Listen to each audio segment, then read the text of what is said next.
My name's Edouard Cabay. I'm an architect. I've been teaching nonstop in IaaC. So I'm a senior faculty. I teach design studios, but I also direct 3D PA, this course that we're going to be talking about. And 3D PA is actually both an academical program, but it's also a professional project that focuses on the theme of 3D printing with soil. Right. Could you tell us a bit more about the lab, the 3D PA? Sure. How did you find its home there in the Valldaura Lab? So we are in between two places. We are here on this campus in Barcelona, in Poblenou, the old industrial district where IaaC has most of its spaces and programs. And here we work a lot within a kind of closed lab. So this is where we run most of our classes, but it's also where we have this small prototyping or smaller prototyping facilities. So here we work with desktop printers. All of our students have desktop printers next to their computers. We also prototype on a slightly larger scale with robotic arms, these ones that we see around, or also larger ones, no, the kind of typical ABB or KUKA robots. So this is what we do in Barcelona. A lot of in-lab, in-house testing and learning, and then IaaC is extremely lucky to have this really beautiful facility of Valldaura Labs. So Valldaura Labs is basically a large plot of land with a very beautiful house in the middle, in the outskirts of Barcelona, in the natural park of the Collserola. So that is a place where we are running a master's degree that is called MAIB.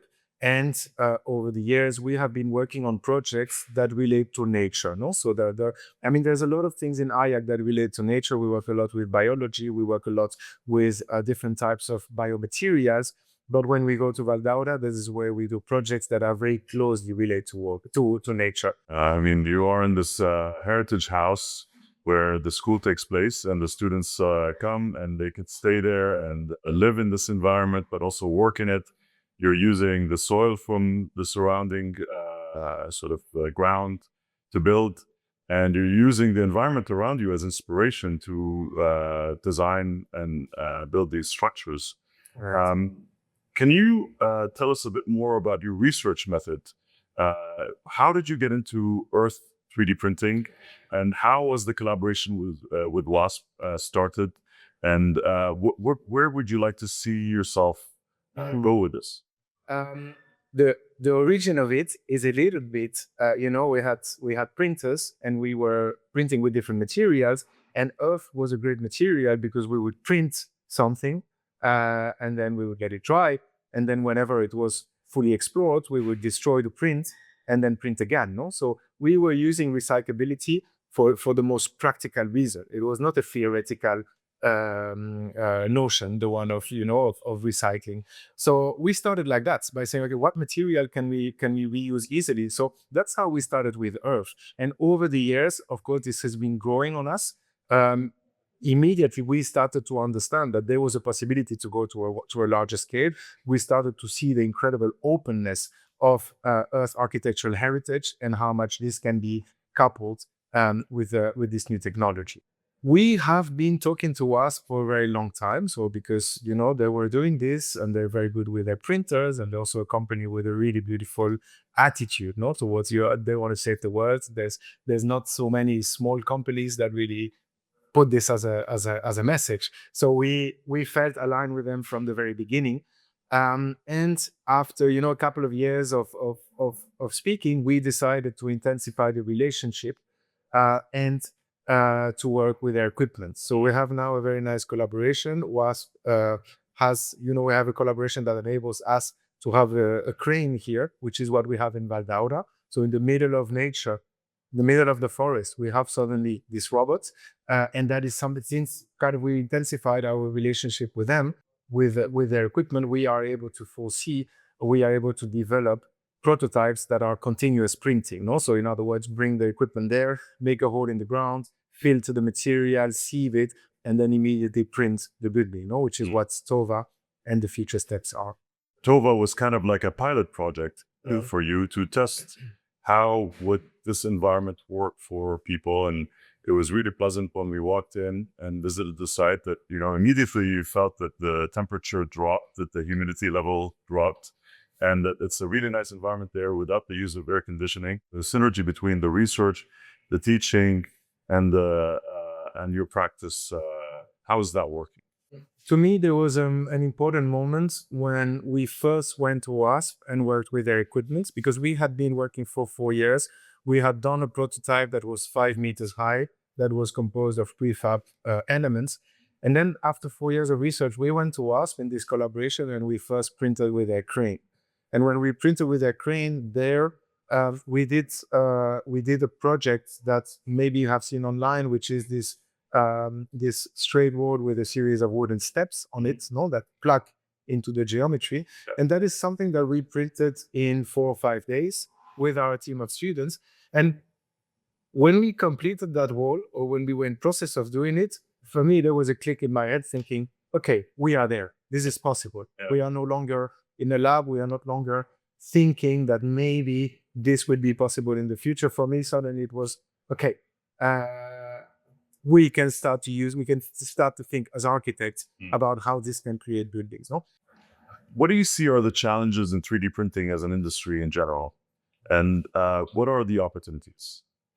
3D printing, often called rapid prototyping, is I think a technology that has that potential. No, it connects back the architect to making.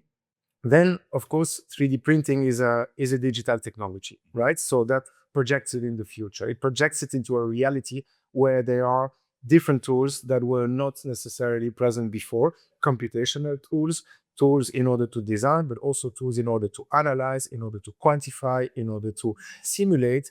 That enables a designer to have an extra palette of tools. I'm very interested, and I think that's what you also are researching in how can it also transform the way that we work as architects? No, how can it work? How can it give the architects more power? So in other words, how can we use this technology in order to improve design, right? And I think the fact, of course, that you can create two different things for the same effort, let's say, of creating parts that are replicated, that is very interesting, because of course you can adapt the building, no? And I think we really believe in the program in adaptability. One of the things that we really target, in the beginning of the course, we show the students a lot of housing throughout the world, different climates, different areas with different resources, different social environment, and always very similar building, no? The building that's probably you live in, I live in, the apartment block.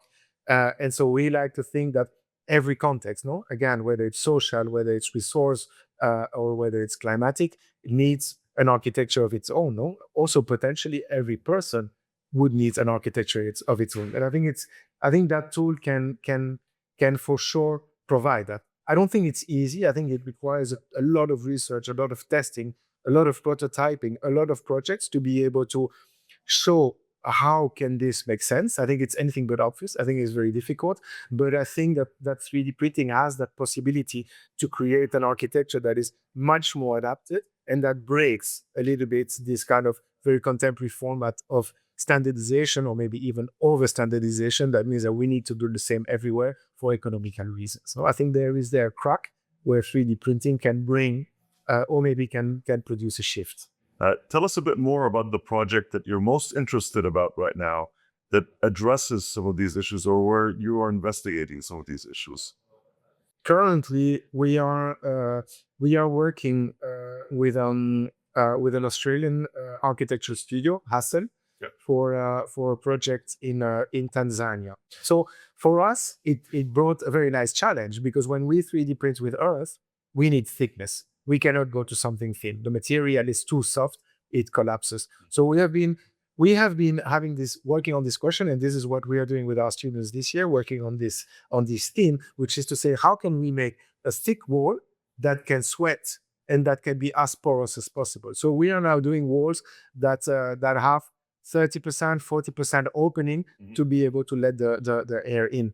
And what, of course, is interesting about that, if you look at earth architecture, earth construction throughout the world, it's normally an architecture of mass, because the techniques are rammed earth, for example, or adobe blocks or compressed earth blocks. These are techniques with which it's very difficult to do openings, and it's difficult to do small openings, right? So I think there, suddenly the 3D printer as a tool that enables us to create very porous walls gives us suddenly a new way of working with earth that we would not have been able to do if we didn't have that tool.